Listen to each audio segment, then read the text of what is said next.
Bismillahirrahmanirrahim. Assalamualaikum warahmatullahi wabarakatuh. Alhamdulillah, wassalatu wassalamu ala rasulillah Muhammad ibn Abdullah wa ala alihi wa sahbihi wa man wala. Wa la hawla wa la quwwata illa billahil aliyil azim. Rabbi shrah li sadri wa yassir li amri wa hlul 'uqdatam min lisani yafqahu qawli, amma ba'd. Alhamdulillah, yang kita hormati, yang kita sayangi dan kita cintai, dan mudah-mudahan beliau selalu diangkat derajatnya oleh Allah Subhanahu wa ta'ala, ketua kita, guru kita, pembimbing kita, Al-Habib Muhammad bin Hussein Al-Idrus, yang saya muliakan dan kita hormati dan cintai juga Al-Habib Ali, guru kita, Al-Habib Ali bin Muhammad Al-Habsyi, ada Al-Habib Agil As-Segaf, dan segenap para habaib. Mudah-mudahan Allah Subhanahu wa ta'ala selalu mengangkat derajat beliau, dan Allah kabulkan segala hajat beliau, dan Allah panjangkan umur beliau agar selalu bisa membimbing kita semua ke jalannya Allah dan ikut di dalam rombongan Nabi Muhammad sallallahu alaihi wasallam. Para guru agama, ada Mbah Badruddin dan segenap para pengurus Masjid Al-Wusta yang dimuliakan dan dirahmati oleh Allah Subhanahu wa ta'ala. Mudah-mudahan Allah membalas dengan ribuan bahkan jutaan dan miliaran kebaikan dari Allah Subhanahu wa ta'ala. Dan hadirin hadirat yang dimuliakan oleh Allah Subhanahu wa ta'ala, agak menggigil karena tadi kehujanan, karena berangkatnya tadi sebelum maghrib, ya, nggak tahu mutar-mutar kemana sampai ditutup di sini. Baju dari basah sampai kering di badan. Ya, alhamdulillah, ini adalah nikmat dari Allah Subhanahu wa ta'ala. Artinya kita itu merasa pengen mendapatkan keutamaan orang-orang yang mendapatkan daripada keistimewaan dari Allah Subhanahu wa ta'ala. Suatu keistimewaan tidak bakalan bisa kita dapat dengan hanya santai. Pasti suatu keistimewaan pasti akan kita raih dengan bercapek, susah payah, apalagi hanya untuk kebaikan. Karena kita datang semua ke sini pasti itu ada mempunyai tujuan dan niat. Niat yang baik akan diberikan oleh Allah Subhanahu wa ta'ala dengan ganjaran-ganjaran apa yang telah diniatkan, bahkan berlipat-lipat. Karena hawa yang seperti ini sekarang, ya, apalagi setelah hujan, makan indomie kuah, pakai telur, ya, pakai lombok, pakai nasi, ya kan. Setelah itu hawanya seperti ini bikin ngantuk, akhirnya tidur, ya. Tapi alhamdulillah kita di sini diberikan taufik oleh Allah Subhanahu wa ta'ala masih berkumpul untuk mencari atau untuk mendengar ilmunya Allah Subhanahu wa ta'ala. Mudah-mudahan kita dicatat oleh Allah Subhanahu wa ta'ala sebagai orang-orang yang menuntut atau mencari ilmunya Allah Subhanahu wa ta'ala. Karena setiap orang, setiap individu itu pasti yang namanya punya rasa lelah, punya rasa capek. Apalagi seharian penuh sudah banyak kegiatan, ada yang bekerja, ada yang melakukan kegiatan-kegiatan yang lain, Sehingga namanya manusia pasti merasakan yang namanya capek. Tapi kalau seseorang bercapek-capek, capeknya untuk kebaikan, capeknya untuk meraih ridha Allah, capeknya untuk dia lakukan untuk meraih daripada rahmat dan hidayahnya Allah, maka capek tersebut itu gampang akan hilang dengan istirahat. Tidur sebentar, istirahat sebentar, atau dikasih makan, atau dikasih santai sebentar, capek itu akan hilang. Tapi kebaikannya itu akan tetap selama-lamanya. Capek yang kita lakukan, intad afil bir, kalau kita berbuat capek terus, tapi semua itu yang kita lakukan kebaikan, fa innal bir yazul bil istirahah wal khair yabqa ila yaumil qiyamah. Kebaikan itu akan kekal sampai hari kiamat, capek kita itu akan hilang dengan istirahat. Jadi jangan pernah merasa bahwasanya di dalam kebaikan, khususnya kita dalam majlis zikir, majlis ilmu, jangan pernah mengatakan diri kita itu untuk capek.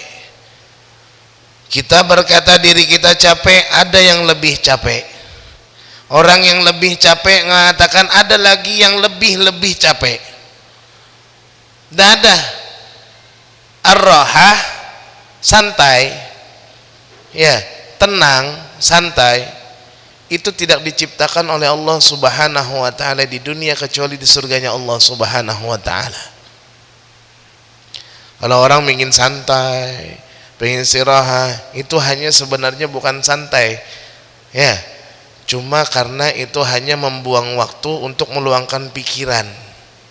Santainya tidak ada, terus menerus, biarpun duduk ada masalah karena masih hidup di dunia. Kalau hidup di planet Mars mungkin tidak ada capek, ya, tapi karena hanya masih kita di dunia. Itulah, jangan sampai semangat kita itu kendor dalam menuntut ilmu, karena yang akan mengangkat derajat seseorang bukan kekayaan, bukan harta yang kita kumpulkan, atau kedudukan yang kita capai setinggi-tingginya. Itu bukan hakikat kemuliaan. Hakikat Allah Subhanahu wa ta'ala memuliakan seorang hamba dan mengangkat daripada derajat-derajat seorang hamba itu bukan diukur dari duniawi, tapi Allah akan mengangkat seorang hamba kalau hamba tersebut mempunyai ilmu agama. Janjinya Allah Subhanahu wa ta'ala, yarfa'illahu alladhina amanu walladhina amanu minkum utul ilma darajat. Allah mengangkat daripada kalian orang-orang yang beriman, yang mana kalian beriman, mendatangi ilmu, mencari ilmu, mempunyai ilmu, mengamalkan ilmu, sampai kalau dia sudah mempunyai ilmu, diangkat dia oleh Allah Subhanahu wa ta'ala beberapa derajat. Bukan satu derajat, tapi beberapa derajat. Oleh karena itulah, selalulah, kadang-kadang sekarang ini kita berpikir jarang mau menghadiri majelis-majelis ilmu, ya, jarang mau menghadiri majelis-majelis ilmu. Tapi kalau sudah ada acara-acara akbar baru datang, padahal ilmulah yang paling penting. Jangan sampai merendahkan diri kita menjadi orang yang tidak tahu ilmu, apalagi bodoh tentang ilmu agama, ya. Sering sudah kita ceritakan tentang orang kalau sudah tidak ada ilmu agamanya ini luar biasa. Makanya dulu saya pernah bercerita, mungkin supaya mengingat-ingat kembali. Ceritanya seseorang kalau terjadi naudzubillah min dzalik di rumah kita. Bayangkan kalau di rumah kita tidak ada yang tahu tentang ilmu agama. Jadi dulu ada seseorang suami dan istri. Ini sebenarnya tidak dulu-dulu banget. Kisahnya ini ada di Indosiar, cari aja. Dia menikah. Ketika menikah, malam pertama banyak mikir apa segala macam. Ketika dia menikah, pikirannya sudah bahwasanya malam ini adalah bulan madu. Ketika mau bertempur dengan istrinya, mau bulan madu dengan istrinya, ditanya sama istrinya, wahai suamiku, engkau tahukah apa bacaannya kalau kita mau niat mandi wajib?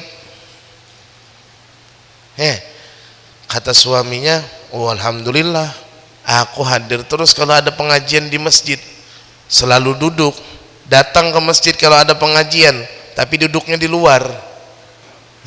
Akhirnya apa? Mendengarkan, setiap guru-guru datang tuh kita mendengarkan dengan ilmunya. Nah, kata istrinya, terus apa niat mandi wajib? Aku nanya. Sebentar istriku, aku ingat kok, niat mandi wajib itu bacaannya adalah Allahumma barik lana fima razaqtana wa qina adzabannar.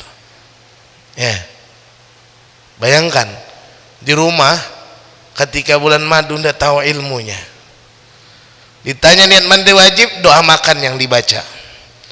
Kata istrinya, wah inilah bang, ini gara-gara gini kau ini, karena duduk aja terus di luar kalau ada pengajian tidak mau datang, tidak mau nyari ilmu, bilangnya nanti jauh dari ulama.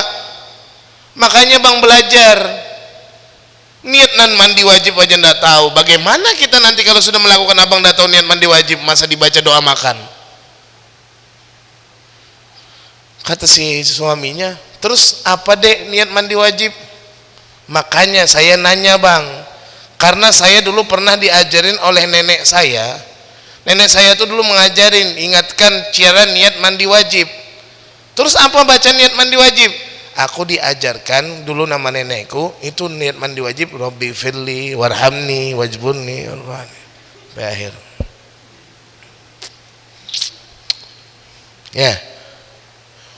Ribut berdua, tang tong, wah orang ributnya lain, dia ribut masalah niat mandi wajib malam pertama. Datang akhirnya nenek si mertua, karena kebetulan di rumah mertua. Ditanya, kenapa kalian ribut berdua? Ini kita ini kan mau bulan madu, mau bertempur, aku tanya niat mandi wajib aja. Katanya itu Allahumma barik lana, kata ini Allahumma rabbi zifirli warhamni wajburni. Nah itulah kata mamanya. Makanya kalau orang tua nyuruh mengaji, belajar. Jangan pernah kalau orang tua menyuruh mengaji kalian ke warnet.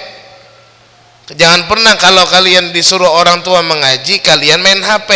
Inilah sebabnya katanya niat mandi wajib aja enggak tahu. Lah terus apa mah? Lu ya salah lah kamu yang kamu baca doa makan, yang kamu duduk, yang kamu baca itu wahai anak itu adalah duduk di antara dua sujud. Terus apa bacaan doa mandi wajib? Kata mamanya, makanya mama ini sering ke pengajian. Tapi datang ke pengajian kadang-kadang baca Yasin, setelahnya itu 45 menit itu ceritakan orang aja. Yasinnya pengajiannya 1 jam, 15 menit baca Yasin, 45 menitnya semua diceritakan dari A sampai Z. Tapi mama pernah dengar niat mandi wajib itu, kata mamanya. Gini-gini aku tahu, kata mamanya, belajar aku di ilmu. Lah terus apa niat mandi wajib, Mak? Niat mandi wajib itu Allahumma hdina fiman hadait wa afina fiman afait. Bayangkan ketika seseorang itu satu rumah tidak ada yang punya ilmu, hanya meremehkan ilmu agama, sampai akhirnya bertahun-tahun tidak tahu namanya ilmu agama, tidak tahu namanya niat mandi wajib. Tidak tahu yang namanya tata cara untuk berwudu. Enggak, syarat-syarat berwudu tidak tahu. Bagaimana dengan apa membasuh niat yang benar, membasuh muka, membasuh dua telapak tangan, membasuh sebagian daripada rambut, membasuh kedua mata kaki, membasuh apa tartib atas semuanya. Tidak pernah tahu tentang itu semua, tapi seakan-akan datang dengan benarnya bahwasanya apa? Seakan-akan wudunya benar, belajar enggak. Akhirnya wudunya mukanya yang dibasuh, hidungnya aja. Ditanya kenapa hidungnya aja? Biar mancung hidungku kena air wudu. Kok enak? Ya. Udah pernah mau belajar, tapi bangga, seakan-akan benar. Karena kalau orang sudah merasa benar itu susah. Ya, apalagi naudzubillah min dzalik, maaf.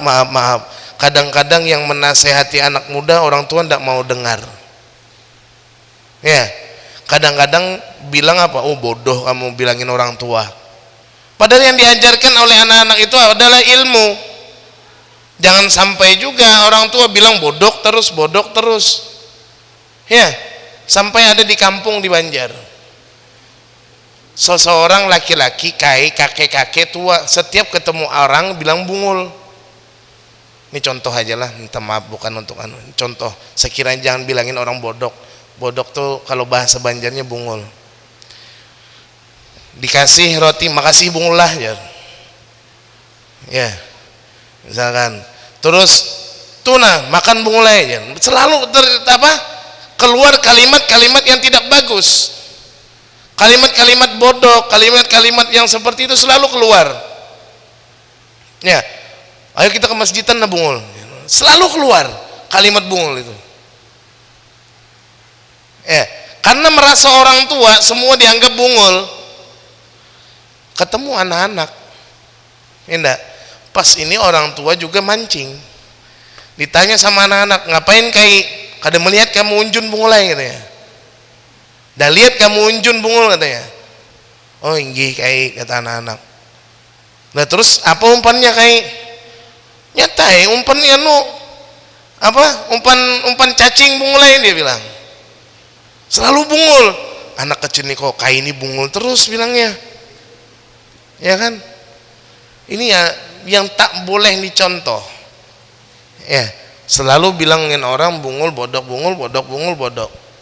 Ya, jangan sampai tidak merasa kalimat itu yang dicatat oleh malaikat yang akan kita rasakan kelak di akhirat. Sedikit-sedikit bungul. Ya, akhirnya si anak-anak ini benci juga dia. Ini bungul terus. Duduk dia, diambil dia kayu. Ya kan? Kayu itu diarahkan dia ke sungai juga. Dia bilang, ngapain nak? Munjun kayu aja. Loh, kok munjun dengan kayu aja? Makanya jangan bertanya bungulai katanya. Ya kan? Dibalas kanakan bungul juga. Apa kabar? Betakun. Yalah.